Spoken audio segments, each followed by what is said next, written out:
All right. Hey, everybody. Welcome to another episode of Just Two Dads with co-host, my partner, Sean Francis. I am Brian Altunian. This is episode number 112, and we're excited to have our guest. The great thing about the work that Sean and I get to do here is not only have phenomenal guests, but we like to keep in touch and keep in communication. And so every once in a while, when it's warranted, we get to revisit a guest. And today's guest is Billy Price. And when you hear his story, folks, you're going to be blown away. We have a new saying. I'm going to hold off and let Sean actually say it himself. But Billy is a king of overcoming adversity and other issues. And so stay tuned for another episode of Just Two Dads.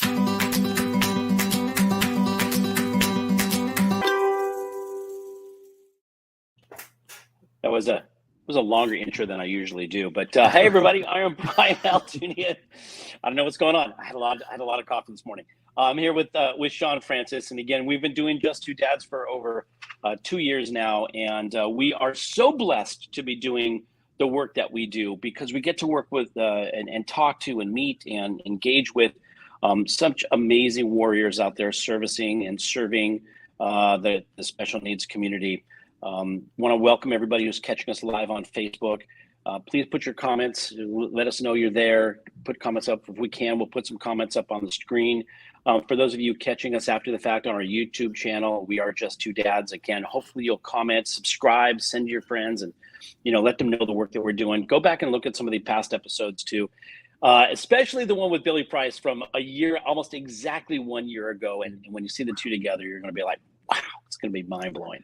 I want to thank everybody on our podcast outlets. You get podcasts everywhere. WSTX AM radio down in the Virgin Islands. We're on a bunch of outlets we are just learning about on a regular basis. So our reach is expanding, and that's good because the work that we do is so important. And more importantly, it's about shining a spotlight on those folks that are doing such great work. Last, before I forget, and I always do this, Sean Hall, if I forget, sometimes at the end of the show, I forget to thank him. Sean Hall is our producer out in Hawaii because he's behind the scenes. Sometimes we out of sight, out of mind, and I hate that. So Sean Hall, we love you. Thank you for your support, for your nudging, for your encouragement, and everything that you do for the show. And with that, again, really excited about having this conversation. Sean, I hope that you're going to say this in the very, very beginning. But before we get to Billy, but by the way, Sean and I spent a little bit of time on Saturday together. Just really, really quick recap. On Saturday, we were at a fundraiser for IBD Strong. IBD is an inflammatory bowel disease, and we had Liat Samui and her husband, Dr. Payam Samui, on our show a few weeks back. And the work that they're doing for the IBD community, those that have those are afflicted with Crohn's and colitis, ulcerative colitis, which, by the way, that community now is my son is a member of that community as well now, and so it's important for me personally. But we got to spend some time and watching these amazing kids who had who have been diagnosed with this condition and do such great work and are ambassadors out there in the world. And so blessed to have been able to be a part of that fundraiser. We'll talk more about IBD and IBD Strong in the weeks to come. But we got a chance. This extends beyond our podcast. We get to do and engage with such great folks who we're both emotional guys, Sean and I, and Billy. We cried. It seems like we cried at the drop of a hat. But there were many moments watching some of those young kids get up and talk about their experience, and it was so heartwarming and really brings a tear to your eye to know that such great people our future is in the hands of such great people. So I just wanted a little shout out to those folks. And now I'm going to throw it over to you, Sean. That was a great experience, right? We had a great time on Saturday. It was fantastic. I want to make sure we extend a thank you to them again. Hopefully they're watching and they'll hear this, and we plan to be doing some great work with them in the future. Before you ask it, I will tell you how I'm feeling. Exceptionally blessed and damn near privileged. I'll make this as short as I possibly can. You have to look at, they say that we can't control what happens to us, but we can only control how we respond to it. I had a flat tire after I dropped my son off at school, and I had to get it taken care of in very short order. And it helps to have people that cooperate with you. So I had that take place, and I was excited to get back here to the home studio to get ready to jump into this live, because we are welcoming a gentleman back with us again who is an entrepreneur, a warrior, an inspiration. And I'm saying this because, he happened to like the term. I told him he can go ahead and trademark it. But I said this before we started, it just popped into my head. But the crotch of no, I'm trying to think of what did I say? Of excuses. The crotch of excuses. The crotch of excuses has the footprint of Billy Price and Billy Footwear all over it. And the reason why I said that that's funny, it's hilarious, it's kind of nuts and crazy. But what I mean by that is the fact that Billy is all the things that I just said he is. And I happened to be listening to an episode of Ed Milet's podcast with Brenda Bouchard, and they were talking about just what people do each day to become high performance individuals, high performance in the area of your relationships, your business, your fitness, everything. And Billy, as a result of his injury that has left him, quote unquote, disabled, is more able in so many ways than so many other people. And I'm just glad to have him back here and talk about what's transpired in his life and his business since his last visit. And at this point, I'm talking way too much, and you're not hearing the voice of Billy Price. You're doing great. It's all good. Billy, welcome back. Oh my gosh, you guys, thank you so much. I mean, it's hard to believe it's been a year. I mean, this last year has been an absolute roller coaster for so many, and certainly for us too. And it just feels like we're talking just the other day. So yeah, it's such an honor to be back. So thank you guys. Yeah. So I think you've had like some small things happen in your life in the last 12 months. I mean, obviously Sean wants to go back. We want to go back and get people to remember, a little bit about your story. We would definitely want to hear the story, but I know you've had great things occur in the last 12 months since we saw you last. You want to talk about that? Multiplication, addition. Yes. Yeah. So I guess let me just kind of frame like where we're at. Like, so I'm Billy Price. I'm one of two co-founders of Billy Footwear, and we're a shoe company based out of Seattle, Washington. And we've been a brand very much on the grow. We started off with just one pair of shoes for myself, and just this past summer, we actually sold our 1,000,000th shoe. So holy cow, Billy! I got to tell you something too, Billy, which is interesting. I was introduced by my CPA. She said, "You got to meet this lady. She is prominent in the special needs community. I mean, if I have any clients that have issues, like I send them to her. Anything done, benefits, whatever, you need to speak to her." So I connect with her. I'm talking to her about our work in financial services and the podcast and everything. I mentioned you. She goes, "Oh, Billy Footwear. Yeah, I'm very familiar with that." And I was just like, that's just so fantastic to hear that. Yeah, hearing the stories of how shoes. 1,000,000 shoes. Yeah. So hearing how the story of our brand has gotten out there. I mean, I just love hearing those connections, because so much of our success has really been rooted in word of mouth and building relationships. And it's building relationships directly with the customer that shop through billyfootwear.com, but also all of the amazing outlets we get to speak with. I mean, for example, like just this podcast today, but also just all the retail partners too. I mean, we first started off, it was like Nordstrom and Zappos, and now we're in Target, we're in Kohl's, we're in DSW, we're in QVC, we're in, all across the planet as well. When Brian and I started this thing 2 years ago, again, it goes by so fast. We didn't say, how can we monetize this? We didn't think about that at all.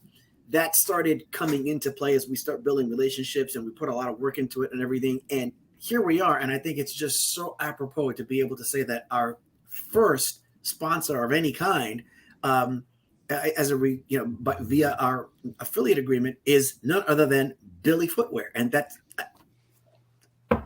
I'm at a loss. We're blessed. Yeah, so we're blessed. But I'm honored you guys reached out with that. I mean, it's such an honor to be a part of that.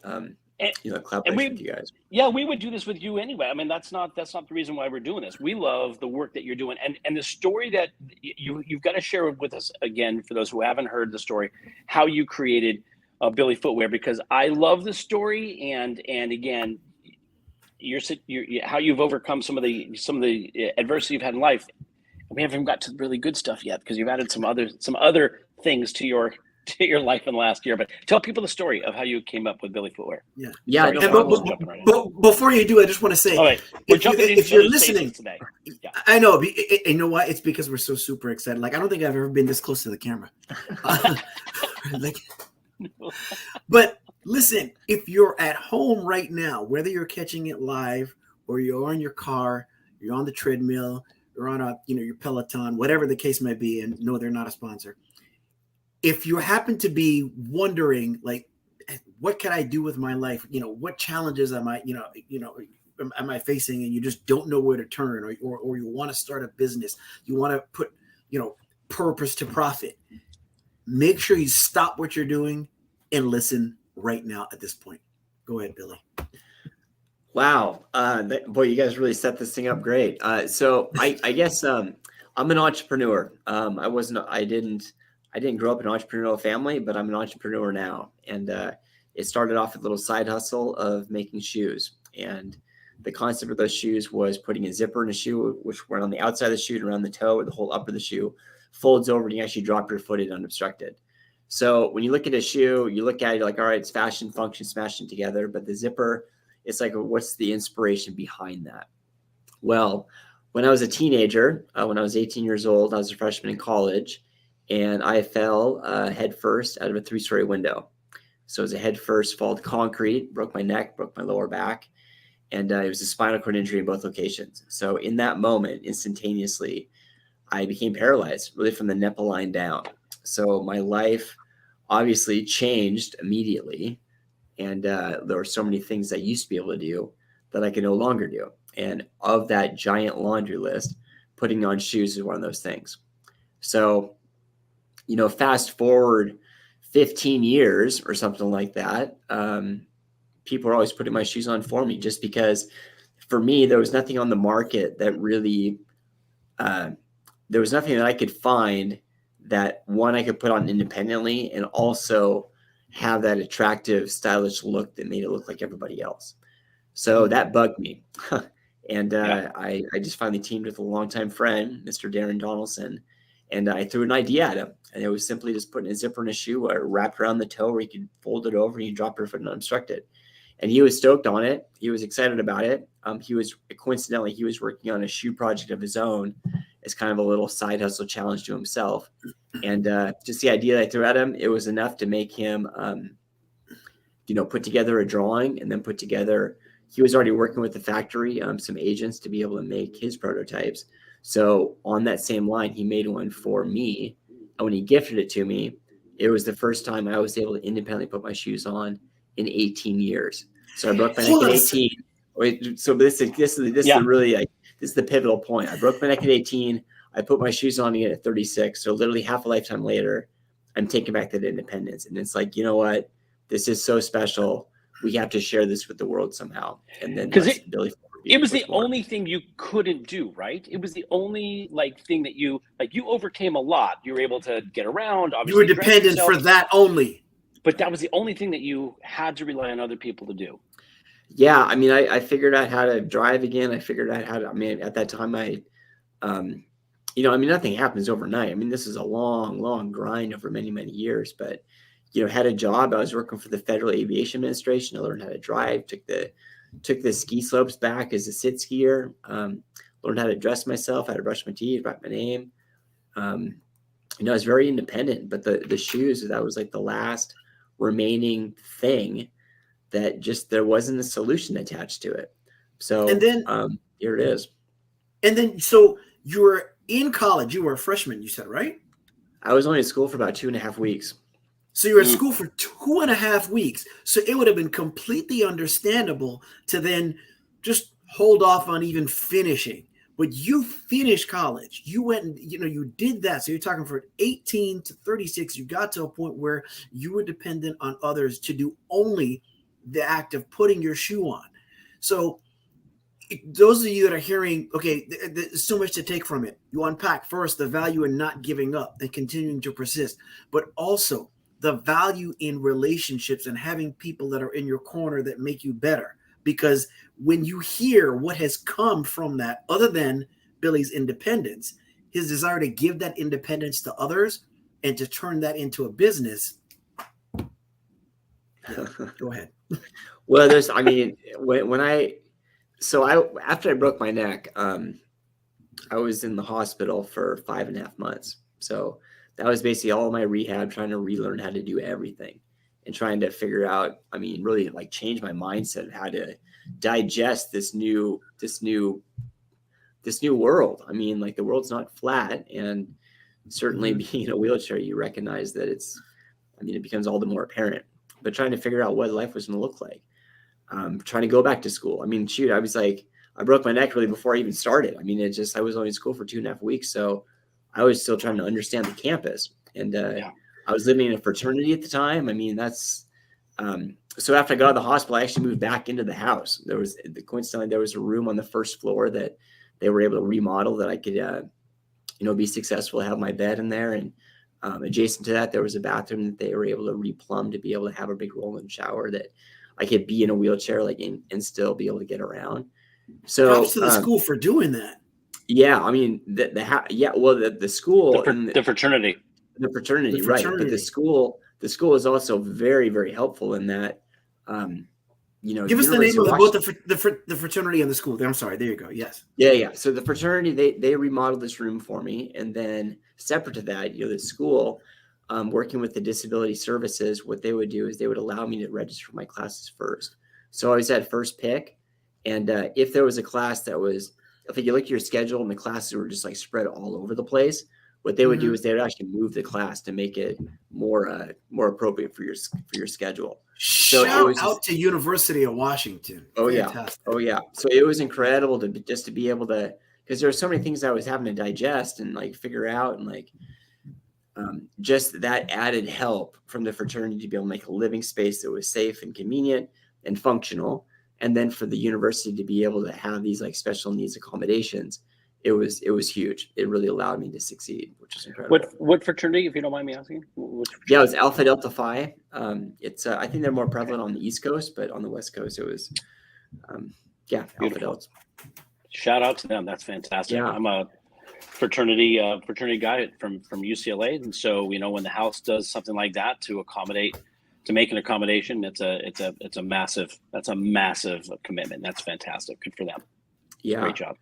But in addition to that, I mean, and you, as you know, like living in a house, all of a sudden you are with like people you just met, but they're also your friends and your networks. That's really where starting the network and like the just exchanging ideas and like just having that support structure, building up that foundation to, be successful, and just a little bit each time. And then, they would help me out. They would put my shoes on. I mean, my roommate next to me, he would come in each morning and put on my shoes for me and help me out of bed. And then I was good to go for the day. Beautiful. And then after graduation, I got a job with the Federal Aviation Administration because I graduated mechanical engineering. And they were very accommodating there as well. And it just kind of set me up for success. But I realized that working for the FAA, I realized I had reached my ceiling. It just felt like all of a sudden I had reached the level that organization would allow me to grow. And I knew I had more in me. And just coincidentally, this shoe idea came to me, and I was able to partner with Darren, and it was a side hustle for about 3 years. We had no idea if it would grow. We had no idea if people would be, excited about it. And it just all of a sudden started blowing up, and that side hustle turned into our main hustle. So we were able to leave our day jobs and do the shoe thing full time, really rooted in trying to grow this thing in the spirit of adding value.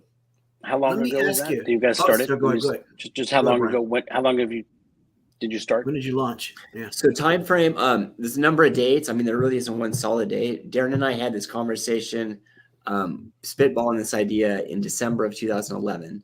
We formed our parent company in February 2012, but we actually made the shoe prototype because we made the drawing in 2012, but we actually made the prototype in 2015.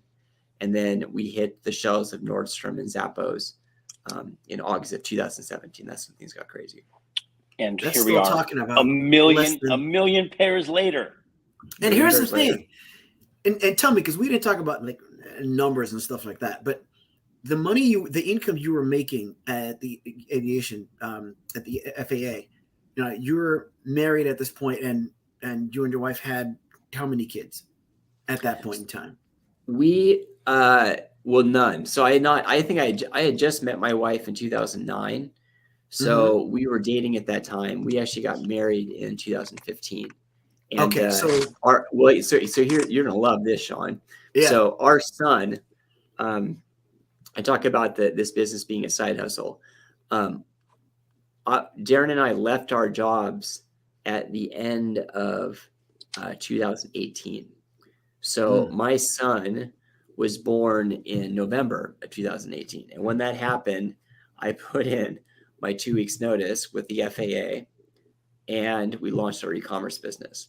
So brand new parents, my wife is going to be going on maternity leave. I quit my stable FAA job, my stable government job, launched this e-commerce business, and just here we go. So I mean, the way I say it, I kind of say it as in like it seems irresponsible, but we had been growing and the team had been growing too. And it was a team effort saying like, you know what, this thing is now to the responsible point that we can start taking income out of the business to support you. And we need you focused on this thing 100% of the time. So you struck a great balance between, so it's a very responsible move in that regard.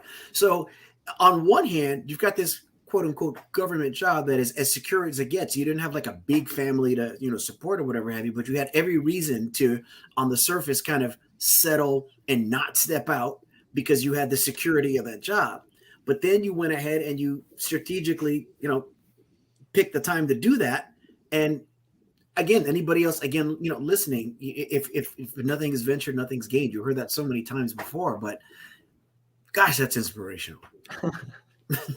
It was a moment of like, you know what, we're going to lean into this thing as hard as we can. And we're going to put in every ounce of our energy and all of our time to grow this thing and then try to reap that time later. So it's, I don't know, we made the right call. How big of an organization do you guys have now? So right now, so there's a number of ways to measure that. At that time when we stepped away, the team was probably 4 people. Everyone, no one was accepting income. It was all just like sweat equity, people that were involved. Now the team is 25. So we have 25 employees. Okay. And in terms of like our retail partners, we have Nordstrom, Zappos. We have quite a few. I actually don't even know the whole list. We have partners up in Canada, throughout Europe, in South America, and Australia. It's pretty substantial. So yeah, so on the screen, billyfootwear.com, if you go there, there's a tab that says store locations. And when you click on it, it's funny, there's a map and every single pin represents a store, a partner store that we're working with, and they're little goat heads. So there's goat heads all over the globe. I love that. And again, if people can find you online and they can buy shoes online as well. So that's great. So 25 people, 1 million shoes. And now let's talk again. Sean started to talk about the personal stuff, but let's talk about the addition to the team in the last 12 months, because something else great has happened. Yeah, I mean, just lots of players. Definitely the demand has grown for customer service and fulfillment. I mean, in your family. The team in your family. In your family. Your home team. Your home team. The home team, right. So when we launched the business, we had our son. He was born on that day, or when we launched the e-commerce business, I should say. And he's born on the same day that the business launched? Well, we had a website. But all the traffic, everyone that would come to the website, we would point them out to our retail partners. We launched our e-commerce business on the day that my son was born. So that's pretty excellent. Awesome. But Brian, to what you're alluding to, yes, we have a second child now, a daughter. She was born earlier this year in March. So now we have 2 kids. So my wife and I are so blessed to have 2 healthy kiddos. And I will say that 2 kids is definitely more than twice the work. It just went exponential. Holy moly. They're still trying to sleep through the night, but we wouldn't trade it for the world. That's awesome. Well, congratulations. We're thrilled. But we're dads. So yeah, as dads, well, yes, we do a lot of good stuff and we do a lot of work. We've got our career and everything. But when you have children, changes your world entirely. And so congratulations. So I want to make sure that we call that out, because and by the way, your wife is a significant teammate of yours as well, and a huge support to this whole venture. And so to both of you, congratulations, and glad to hear that Oh, that thank all you is so all is much. good. Yeah, thank that's you huge. so much. That's huge. And go ahead, you were gonna say something. Oh, well, I was gonna say, so my wife, she, I mean, Billy Fuller is very much in the add value business, but one thing I would like to elevate my wife. I mean, she's very much in the add value business too, in that she's a physical therapist. That's not how we met. I mean, it was just kind of coincidental. But she works in wheelchair seating for the University of Washington Medical Center. I had no And idea. there's so many patients that she has that come in. They're very complex cases, and she needs to kind of problem solve it and work with various vendors to find that whatever that solution is going to be to help empower that person to, live their life better and live it, with equipment that they're protected. So, yeah, it's very near and dear to her heart. She definitely makes a difference. And I'm just incredibly proud of her. That is Awesome. amazing. And, I want to make sure that, Awesome. again, to anybody, again, whether you're watching or listening live or you're catching it after the fact, many people, a lot of us, have disabilities within ourselves, so to speak, when it comes to just making the most out of life, putting yourself in a position to succeed, connecting with someone with whom you can fall in love and share your life. All of those things. Billy is an example of all of those things. But while his quote unquote disability may be physical as a result of his injury, for those of you that know what your own disability may be in terms of the thoughts that hold you back, because let's face it, we are all our greatest support, hopefully, but we're also most definitely not only our greatest ally, but are also our greatest challenge in terms of not what we think, but how we think. And I think everything about what you continue to do every day is an example of how somebody can expand in those areas to be the best person they can be. So thank you so much for that. Wow, Sean, I mean, those words, I mean, you couldn't be more right. I mean, I grew up when I was growing up. I mean, your words were taking me right back to rehab. And I remember there was a moment in time where I'm laying in my hospital bed and just reflecting on life. And all I could think about was my previous life when I could still walk and kick the soccer ball and run a mountain bike and climb and, fiercely independent, and anything that I wanted to do, I could do. And now I'm laying in a bed where I'm just trapped. I just felt like life was over. And you have these demons that pop in your head where the why me, there's the unanswerable question of why me. And, it's crazy because somewhere along the lines that why me turned into why not me. And it all of a sudden that this paralyzing type question all of a sudden turned into a motivating type question just by adding the word not, why not? Yeah. As in it's an encouraging, empowering. It's let's lean into this. Why? It's okay, this is a challenge. It's okay, well, why not me? Maybe I'm the one to lean into this thing. So all of a sudden when that mindset changed, I was able to get out of my own way. And it's not like everything became easy all of a sudden. And it's not like everything magically just perfectly got better and I got to where my destination was. But it just gave me the ability to to move forward. I mean, to have this vector where I was in control of, or it was up to me to determine the direction and the magnitude of where that was going to go. You're in the driver's seat of your own potential. So I was able to let go of what I lost, focus on what I still had, recognize that life is a blessing, and every day since the day that I broke my neck has really been bonus time. So say that last part again that you said about driving and potential. I want everybody to hear that. And if you're stopping, make sure you catch this. I wish we could hit repeat. I don't know what I said.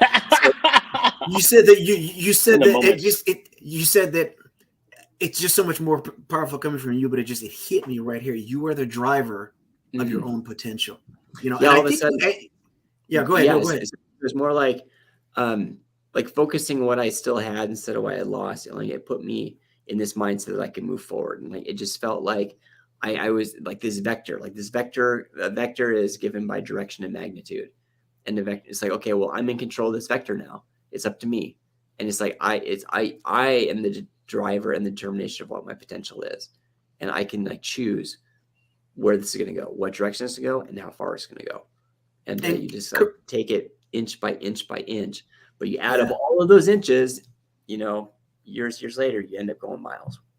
Yeah. And I think you've already answered my next question, which is for anybody that's thinking, oh my gosh, so what is the one moment where it just like that? You went from it happened to me to thinking it happened for me. From what you're saying, it wasn't a one moment. It was a gradual shift when you made a decision, and then from there you gradually shifted your mindset. Is that correct?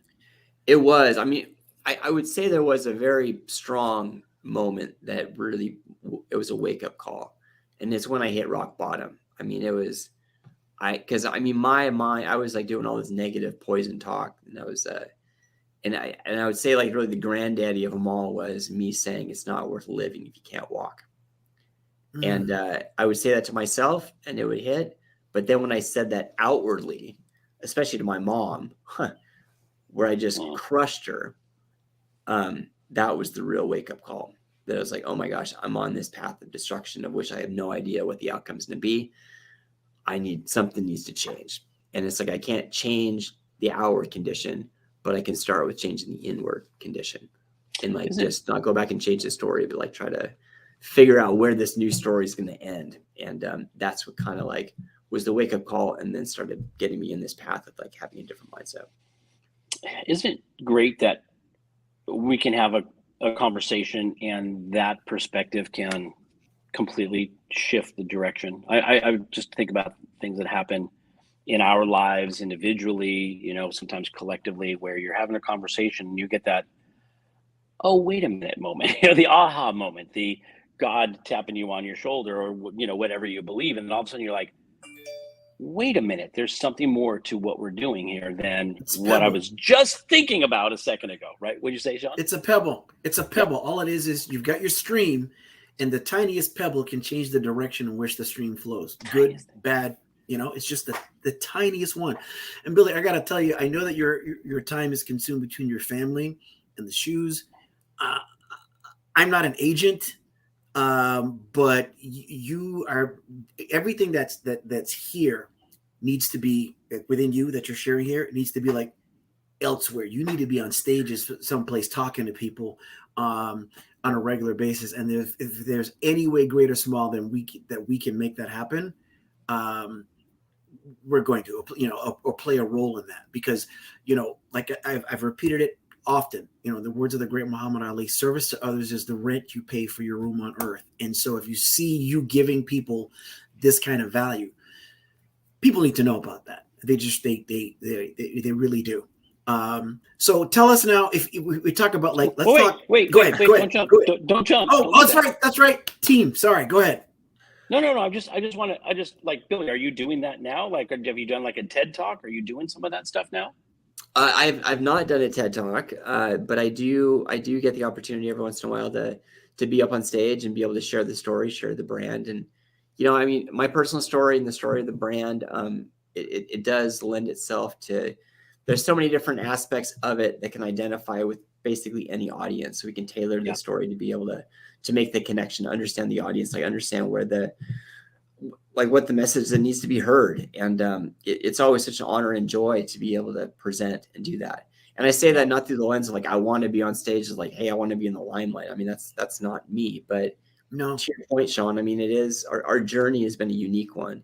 And I think it's a story that's important to share because people find value in it. And I mean, life is hard. People need it. I mean, it's really, really hard. And, any way that we can kind of share what we've done. And if people find motivation in that, sweet. And if we want to collaborate and like do whatever, I mean, because when we're working as a community, there's really nothing we can't all accomplish. So for sure. I'm full thumbs up in your mission there, Sean, to get me out there speaking more. Excellent. Yeah, listen, we have a title for the speech, Crotch of Excuses, Billy Footwear all over it. Something along the lines of call out the crotch speech, Crotch of Excuses. Yeah. I think it sounds a little more highbrow, right. And more if we say the crotch of adversity. Right, much better. Billy Price speaking on the crotch of adversity. That's awesome. Oh my gosh, yes. I can't wait to share that line with the rest of the team. I mean, I'm going to share with everybody. I mean, I've already shared it a couple of times. Billy Footwear, where the founder of our company has kicked the crotch of adversity. Sean, you were going to ask Billy a question. I interrupted you. It's okay. So just thinking of like, business and numbers and stuff because you went to school for engineering. You didn't go to school for business, but the success, right? And Brian, you can feel free to chime in at any time because we're both in business, but you're the numbers guy in that regard. To know the success of any business is, there's several things.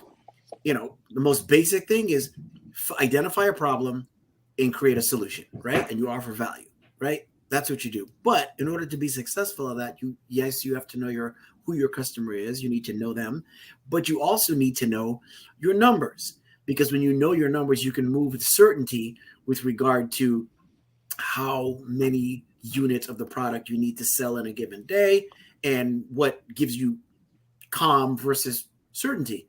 You didn't have any of that, but for you to be where you are, I just get the sense that those numbers inside and out. I mean, was it that simple where you're just like, I need to know them, so I'm going to become a numbers guy? Well, I mean, it's also a matter of like just leveraging the strengths of like the individuals that are part of the team. So Darren and I are the ones that founded it. Darren's strength, I mean, he was a fierce entrepreneur already. And a great friend. And a great friend, but also had a really sense of business. So he'd already like started a number of businesses. So he kind of knew that path of how to navigate, like starting something and like framing it and like having all the operating agreements and all that stuff.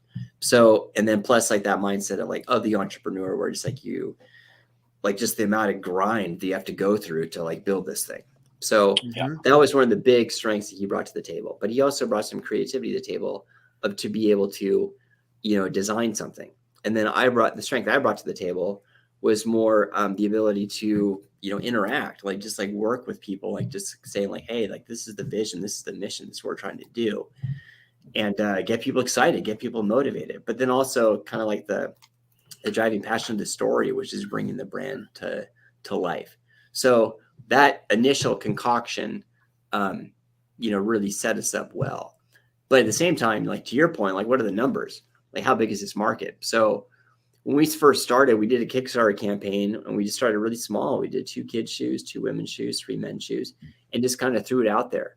But the big thing was when we threw it out there, we didn't want to, like, yes, the story came from an adaptive space, like the need for function. But what we wanted to do is like, we wanted to set it up so it was dissolving a line between adaptive and non-adaptive. We wanted to create something that was like completely inclusive, more of a universal design that would work for anybody. Because we felt that to start a business, you got to cast that net as wide as possible. So if we just went out and did a very niche thing, like you wouldn't survive as a business. And to get the price point down for a shoe, I mean, like, especially if you're going to like go medical, like or whatever, and it's super niche, the price point of that object is crazy because like the numbers are small. Whereas if you cast something big and the numbers are big, all of a sudden the widget, the price point goes down. So then everybody benefits from that, and you're competitive in the mainstream marketplace, and you can get on the shelves of big retail partners. So that was our crazy idea, and then we won the hearts over of various people, and people just gave us a chance, and we ended up delivering. And what were those numbers you said you had in the beginning? Did you say 2 men, 2 boys, 2 girls, and 2 men, 2 women? So essentially, what? It was 7 pairs each. 7 pairs of shoes. It was 7. Like our initial Kickstarter campaign was 7 pairs of shoes, or 7 styles, I should say, and the initial number was 4,200 pairs. That was our original launching of Billy Footwear, and it was a disaster. Was it? Why? Tell us that. It was an absolute. It was a disaster. Well, the launch was good, but the problem was the factory we were working with, and they just did a number on us, and the production was terrible. 80% of all that product was bad. It was like just unsellable. Like functionally it would work, but aesthetically it just didn't look good. And you only get one chance at launching. So you can't launch with something that looks kind of like shoddy product, because it's like all of a sudden like your brand, say you're a quality brand, like how can you stand on that platform when your product doesn't look good? Right. So that disaster forced us to look in the mirror and go like, are we doing this or are we not? It was fun, or it was kind of cool what we did, or we can actually like try to do this thing and like grow this thing. So we doubled down, and we ended up looking into our network and finding who did we know that was really in the shoe space, and what kind of doors could those those friends open for us? And through that network, it got us to better manufacturing. It got us into the room of Nordstrom and Zappos. It's not like, so the gentleman that joined our team, his name was Patrick Foster. It wasn't like Patrick got us into Nordstrom, but what he did was he was able to facilitate a meeting. And we were able to tell the story and tell the vision, tell the mission, and tell the potential, and talk about the why it would be good for them to jump on board with this. And they could have said no, to have been there to hear that. I would love to have been there to hear that. So let me ask you this: Did you have an agreement with the manufacturer that you were using at the time that you had to break and end and walk away from?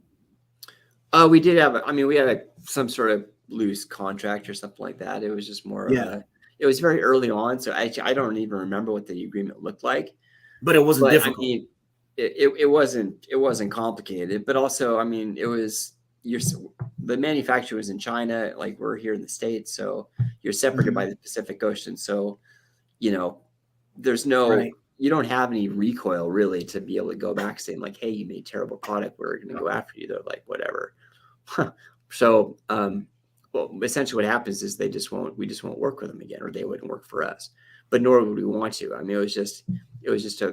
It's funny. It was one of those unfortunate experiences, but had that experience not happened, it wouldn't have forced us to change and get connected with people that really knew what they were doing. And there was people that really knew what they were doing. They were the ones that were able to create product that was able to get us into these big partner stores. There's no way we could have gotten into the stores had we continued to work with that original factory. It was a completely different ball game. So it was like us. It was a hard lesson early on. It was a necessary one. But man, was it a jagged pill to swallow. It was just very, very difficult, but it turned out to be instrumental for us to get on the right path.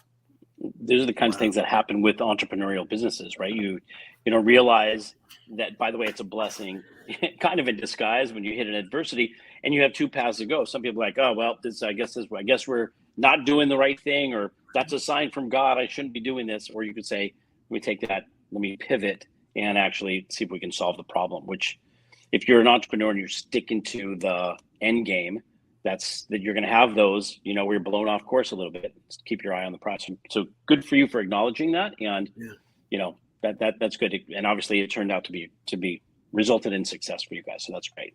Sean, you were going to ask him a question. I know you're ready to ask him a question. And Billy, I have to tell you, I could be kind of, I love what we do and I'm engaged and everything, but you're presenting me with a hell of a problem here today. I know you're going to tell me it's not necessary, but I'm going to apologize because I keep cutting you off because I'm like about to explode with questions and like, oh, but wait, and then I'm taking notes too, because what I keep passing on is like, you're just like, here's sprinkle here, just value. So whether you're an intrapreneur, which is someone who will leverage an existing platform to start a business, or an actual entrepreneur, listen here again to all these things that Billy is saying, which come back to seeing how things are happening for you and not to you.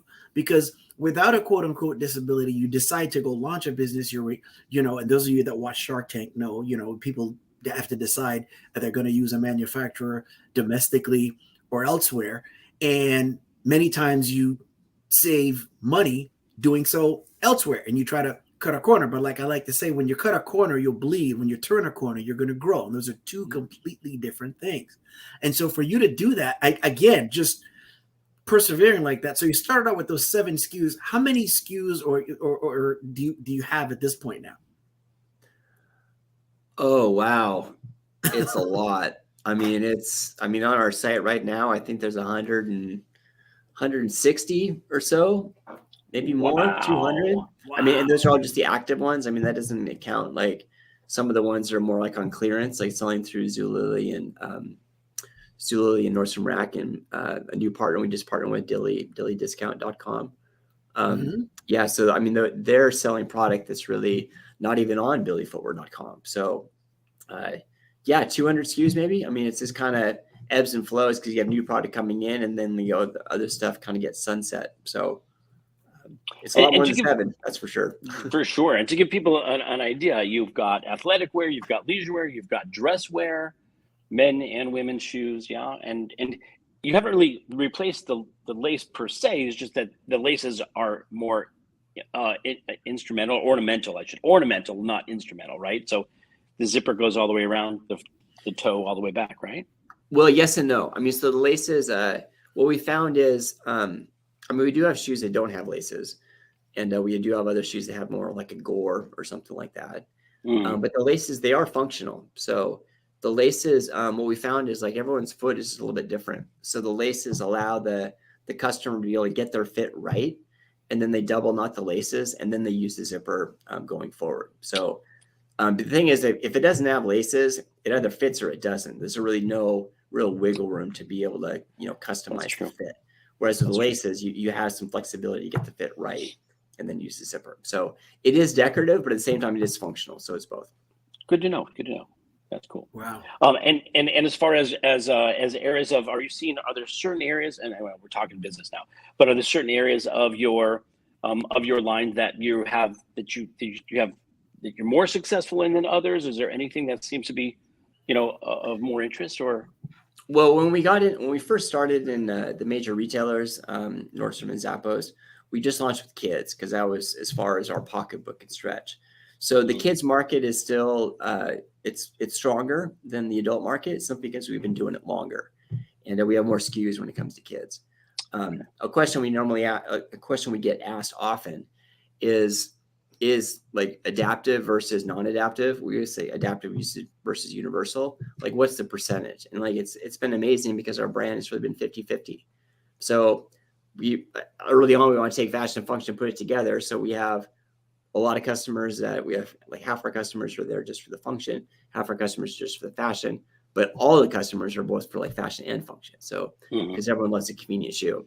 The other thing I would say is like when it comes to like growing markets, we've been getting a lot of requests from customers to have shoes that are more specific for like functional needs.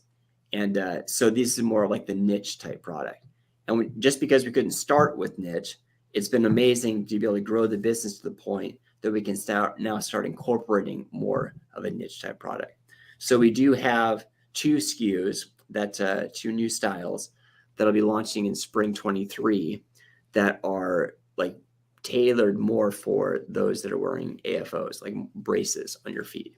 And one of which is being made in collaboration with the clinic actually out of Boston. And it's more of an athletic shoe with a tremendous amount of depth to be able to accommodate the brace. And then also just some bonded overlay on the upper to be able to make it much more durable if there's some sort of like dragging of the foot, because like as you're working through their gait. And then just the laces as well to be able to have that final adjustability. So we're really excited about that particular shoe. It's going to be called the GOAT. Nice. The GOAT. GOAT. The GOAT. Gotcha. Kind of play on words like this whole time, like branding and like us being the Billy Goat. But we're really excited about this one because we think it's going to be a real game changer in the market for a lot of folks wearing braces. Yeah, because people that have orthotics have like, I mean, like what do you you're very limited in that regard. Is one not? Well, I mean, the challenge is really, it's interesting because when we first started the brand, people asked like, "Oh, are these made for AFO braces?" And I had to go to Google to do a search on like what an AFO brace was. I had no idea what it was. And then you see it though; it's like this plastic brace. You're like, "Oh my gosh!" Of course, I mean, it would work great for you because the challenge you're having is the same challenge I had, like shoving your foot into a shoe. It's very hard to shove like a rigid piece of plastic in the shoe. So having that ability to have it unzip and fold over, you actually drop that brace in unobstructed, just like my foot dropping unobstructed, be able to actually lead with your heel instead of have to lead with your toe. It's incredibly convenient for those that wear orthotic braces. It's just that an orthotic brace, man, that rigid plastic, I mean, that against canvas, I mean, the canvas, it's going to wear out. I mean, it's just like, I mean, the 2 types of materials, I mean, it's a very aggressive plastic compared to like more of a softer textile. So because of that, like taking in the feedback from all the customers, we've been able to make more AFO friendly shoes, but these shoes coming out in the springtime are going to be our most AFO friendly shoes. And we're just so excited about it because it's going to add so much value based on the customer because this is what they've been asking for. That takes me back to, I don't think Brian knows this, but some of my earliest memories as a kid growing up in the Virgin Islands, I had braces on my legs. I like the Forrest Gump braces.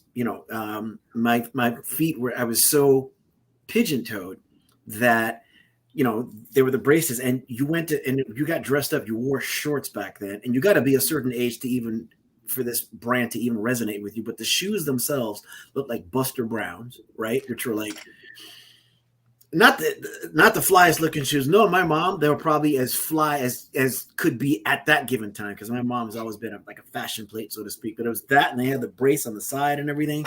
And I think about that, I don't remember a transition from not from wearing them to, I don't remember the transition to, leaving them behind, but I can imagine at the time, the choices that you have are probably like, okay, am I either going to have my kid just walk this way with his feet turned damn near inward, or these hideous looking things, so it's fantastic. Again, we tend to think of, here is my lane and what I know, and then that's it. And so we don't tend to think outside of the box, and it's just so incredible to have to see what you're doing there. And as usual, maybe even more so than usual, I can't believe that we're at the 51-minute mark already. I know, it's incredible. It's incredible. And one of the things that we want to share with folks is we've put it in the chat, and so it'll be in the notes of the podcast as well. But we have an affiliate link. So if you go to billyfootwear.com, you click on the link in the chat, or you click on the link in the footnotes, and add the Just Two Dads link there. There's a discount on the price. Billy's been gracious to give a discount to folks. And again, we want to get the word out to as many folks as possible. And, we want to get you got, if anybody's connected to the TED universe, like, you should be a TED speaker. That should have been done already by now. But having you be able to share your story, it is so inspirational on so many levels. And, Billy Footwear is going to be acquired at some point. This is I'm always looking at exit strategy when I think of entrepreneurs. Not that you want an exit, but you're going to be acquired by an organization that finally gets that this is going to be a major demographic that needs to be served. And you're doing such an amazing service. It's so great, Billy. We're so grateful to be having this conversation with you, to be in partnership, if you will, with you, and spreading the word of the great stuff that you're doing at Billy Footwear. And so happy for you as a new dad for the second time. It's a great thing, because you're right. Having one child's one thing, having two children is exponentially different. So it's really great. We'll give you a chance to save a closing comment. And then we'll kind of wrap this episode up. Anything else you want to add? You want to let people know? Oh, well, I just thank you guys for this opportunity. I mean, it's been amazing, like, being able to catch up with you guys again, because it blows my mind that our last conversation was a year ago, because it really just felt like it was yesterday. Yeah. And then looking in the rearview mirror of all that's been accomplished in the last year on our end it just makes my head spin. And also, I'm just so excited to be able to, I'm so glad we were able to set up that affiliate link for you guys. Everyone out there, that if you click on that affiliate link, it'll reroute you to Billy Footwear, and it'll automatically apply a 10% discount on your order. So, get after it. And just really exciting, guys. Thank you so much for the opportunity. And I look forward to the next conversation, maybe a year from now, because my head spins thinking about where we'll be a year from now. Because there you go. Exponential growth. I'm gonna call you when we're done here. I'll send you a note, because I have something that came to mind for you that I think is going to be very beneficial for the company. So we'll have a conversation here. It's not going to be a year, so it's just going to be probably a few minutes. Okay. But as we wrap up this episode, I always tell people, empathy and love is always so important today, now more than ever. Empathy is so looking at somebody's situation, you have no idea what they're going through, what they've been through, what they're dealing with. And so be supportive, be curious, ask questions before you get judgmental. Have some empathy. You have no idea what the person's dealing with in their situation. Also, if you look at the world through the lenses of love, the world's just a much better place. We all need to love each other. And I will say this last thing. I'm just going to make one political comment. One political statement is for the day after the election. When you have an election where both sides claim a win, It's a good thing. It's time for us to, spend that empathy and love with one another, on one another, and and remember that we have more in common than we have differences. So now's the time for us to to build those bridges and come together for all of us. So coming out of the pandemic, with the economy and the situation is, we need both empathy and love now more than ever. I'll throw it to you, Sean.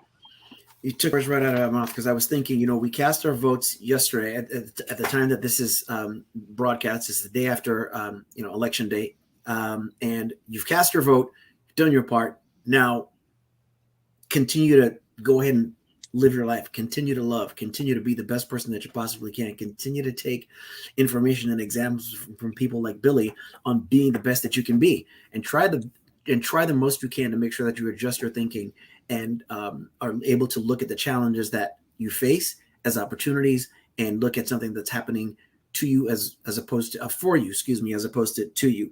And then if you're thinking about business, if you're thinking about trying to make a way in your life, look at Billy's examples. You come up with an idea, look for a solution, surround yourself with good people, have a team, know the strengths of each person versus your challenges, and go out there. And the best way you're going to learn is by doing it. There are people that need you to succeed that you not only have not met yet, but they haven't even been born yet, right? That's how we end up living forever.